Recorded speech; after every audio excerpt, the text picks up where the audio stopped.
खबरता तक के धर्मानुरागी दर्शक वृंद, खबरता तक के धर्मखंड के अंतर्गत आज मैं जिस प्रसंग को लेकर आप सबके समक्ष उपस्थित हुआ हूँ वह प्रसंग दक्ष प्रजापति के द्वारा आहुत उस यज्ञ से संबंधित है जिस यज्ञ का विध्वंस शिवगणों ने शिव के जटा से उत्पन्न वीरभद्र के नेतृत्व में कर दिया था। शिवगणों ने न सिर्फ यज्ञ को विध्वंस किया था अपितु उस यज्ञ में सहायक बने ऋषियों, मुनियों, देवताओं को भी अंग भंग कर दिया था। और तो और वीरभद्र ने एक तरफ जहाँ दक्ष प्रजापति के सिर को उसके स्कंद से अलग कर दूर फेंक दिया था, तो वहीं दूसरी तरफ यह जानते हुए भी कि भगवान विष्णु और भगवान शिव परस्पर एक दूसरे के आराध्य हैं, उन्होंने उस यज्ञ में उपस्थित होने की वजह से भगवान विष्णुदेव को भी नहीं छोड़ा था और तब भगवान विष्णु को वहाँ से विष्णुलोक आना पड़ा था। बात यहीं आकर नहीं रुकी।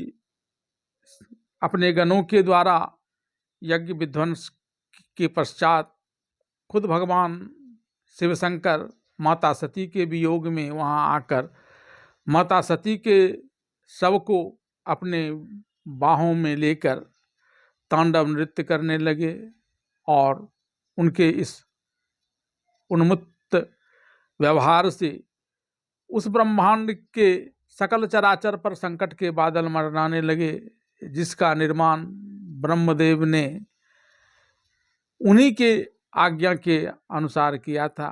और तब ब्रह्मदेव भगवान विष्णु के पास पहुँचे और यह बात बताई कि जिस सृष्टि के निर्माण का कार्य भगवान शिव ने ही उन्हें दिया और पोषण के लिए आपको दिया, उस पर अब बड़ा संकट का बादल मंडराने लगा है और खुद भगवान शिव शंकर ही अपनी उस सृष्टि का संहार करने पर उतारू हो गए। तब भगवान शिव शंकर और माता सती दोनों को प्रणाम करते हुए ब्रह्मांड के सकल चराचर की रक्षा के लिए भगवान विष्णु ने सुदर्शन चक्र चलाकर माता सती के शरीर को विभिन्न 52 खंडों में विभाजित कर उसे शिव से विलग कर दिया।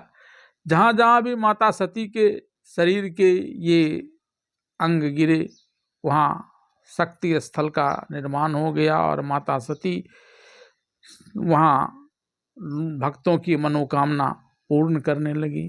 और इधर माता सती के विलग हो जाने के पश्चात भगवान शिव शंकर का भी क्रोध जाता रहा, लेकिन अब वे शांत होकर लंबी समाधि में लग गए। इधर शिव के गणों द्वारा छिन्न भिन्न किया गया वह यज्ञ और वहाँ मौजूद सारी स्थितियां पूर्ववत बनी रही। दक्ष प्रजापति ब्रह्मा के मानस पुत्र थे।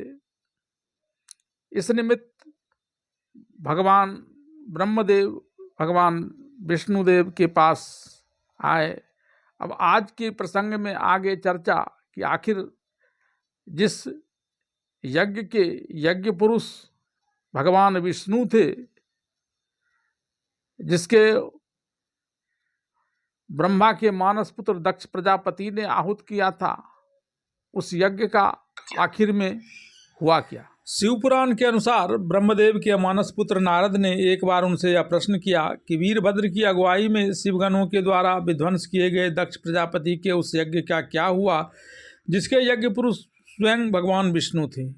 तब ब्रह्मदेव ने नारद की जिज्ञासा शांत करने के उद्देश्य से कहा कि रुद्रदेव के सैनिकों ने जिनके अंग भंग कर दिए थे, वे समस्त पराजित देवता और ऋषि मुनि उसी विकट स्थिति में मेरे निकट आए और मुझे नमस्कार करते हुए अपने विशेष क्लेश को पूर्ण रूपेण सुनाया, जिसे सुनकर मैं पुत्र शोक से पीड़ित हो गया और अत्यंत व्यग्र हो व्यथित चित्त से चिंतन करते हुए भक्तिभाव से भगवान विष्णु का स्मरण किया। तदंतर देवताओं और मुनियों समेत मैं विष्णु लोक गया और वहाँ भगवान विष्णु को नमस्कार कर उनसे अपना दुख निवेदन करते हुए कहा कि जिस तरह से भी हो यह यज्ञ पूर्ण हो, यजमान जीवित हों और समस्त देवता तथा मुनि सुखी हो जाएं, ऐसा कुछ उपाय कीजिए। भगवान विष्णुदेव ने तब उन सभी व्यथित देवताओं को परमेश्वर का अपराधी बताते हुए कहा कि उन्होंने भगवान शिवशंकर को यज्ञ भाग नहीं दिया था। अतः अब तुम सब लोग शुद्ध हृदय से शीघ्र प्रसन्न होने वाले भगवान शिवशंकर के पैर पकड़कर उन्हें प्रसन्न करो, उनसे क्षमा मांगो। जिस भगवान शिवशंकर के कुपित होने मात्र से यह सारा जगत नष्ट हो जाता है तथा जिनके शासन से लोकपालों सहित यज्ञ का जीवन शीघ्र ही समाप्त हो जाता है, वह भगवान महादेव इस समय अपनी प्राण वल्लभा सती से बिछुड़ गए हैं। दुरात्मा दक्ष ने अत्यंत दुर्वचन रूपी अपने बाणों से भी उनके हृदय को पहले ही घायल कर दिया है। अतः तुम लोग शीघ्रातिशीघ्र जाकर उनसे अपने अपराधों के लिए क्षमा मांगो। उन्होंने कहा कि तुम लोगों के कल्याणार्थ मैं भी तुम लोगों के साथ शिव निवास पर जाकर भगवान शिवशंकर से क्षमा याचना करूंगा। तदंतर समस्त देवताओं के साथ भगवान विष्णु कैलाश स्थित भगवान शंकर के निवास पर जाने के लिए निकल पड़े। मार्ग में इन्हें नंदा और अलकनंदा यह दो पावन दिव्य सरिताएं मिली, जिनके दर्शन मात्र से ही प्राणियों के समस्त पापों का क्षण मात्र में क्षरण हो जाता है। तत्पश्चात इन लोगों ने यक्षराज कुबेर की अलकापुरी और सौगंधिक वन को पार किया।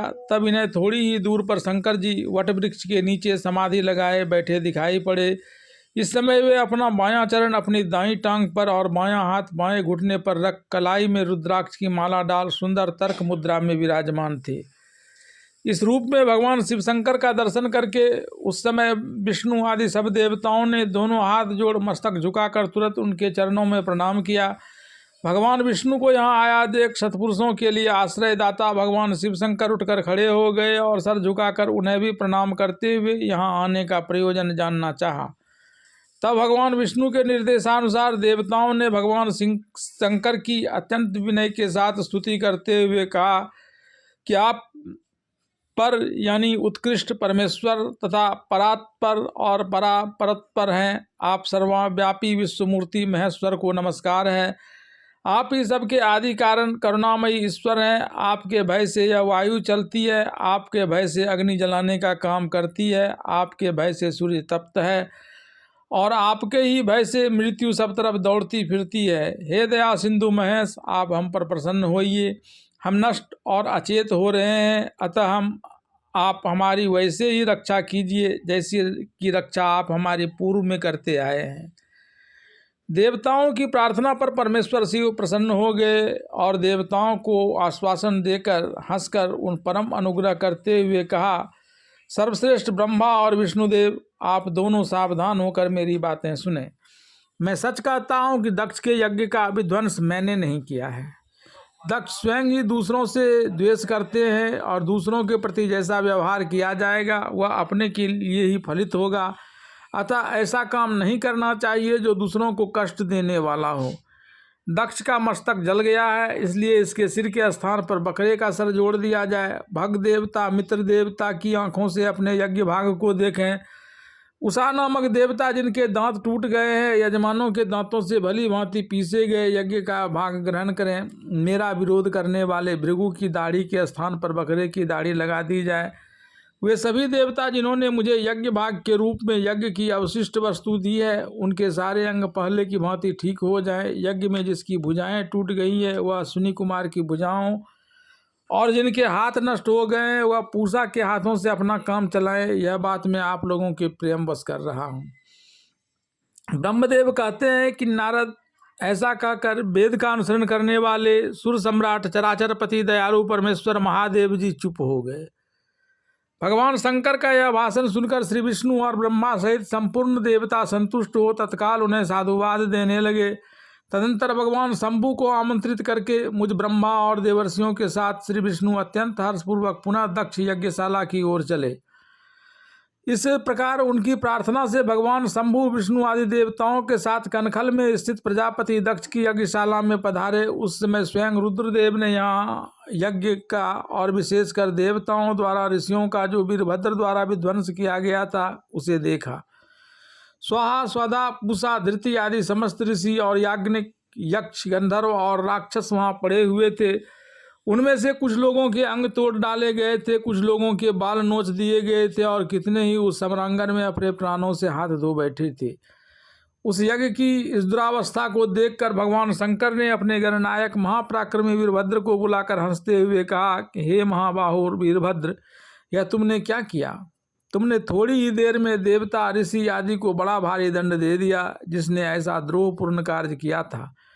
इस विलक्षण यज्ञ का आयोजन करने वाले दक्ष को तो ऐसा फल मिला, उस दक्ष को अब तुम शीघ्र ही यहाँ ले आओ। भगवान शंकर के ऐसा कहने पर वीरभद्र ने बड़ी उतावली के साथ दक्ष का धड़ लाकर उनके सामने डाल दिया।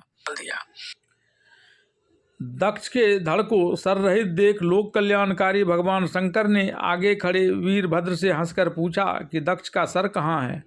तब वीरभद्र ने कहा कि मैंने तो उस समय ही दक्ष के सर को आग में हवन कर दिया था। वीरभद्र की आवाज़ सुनकर भगवान शंकर ने देवताओं को प्रसन्नतापूर्वक वैसी आज्ञा दी जो उन्होंने पहले दे रखी थी।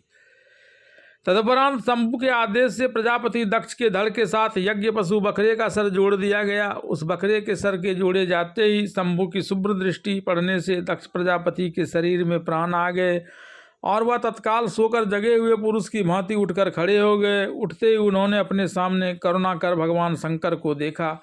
उन्हें देखते ही दक्ष के हृदय में प्रेम उमड़ आया और उसने महादेव जी की प्रार्थना और वंदन किया।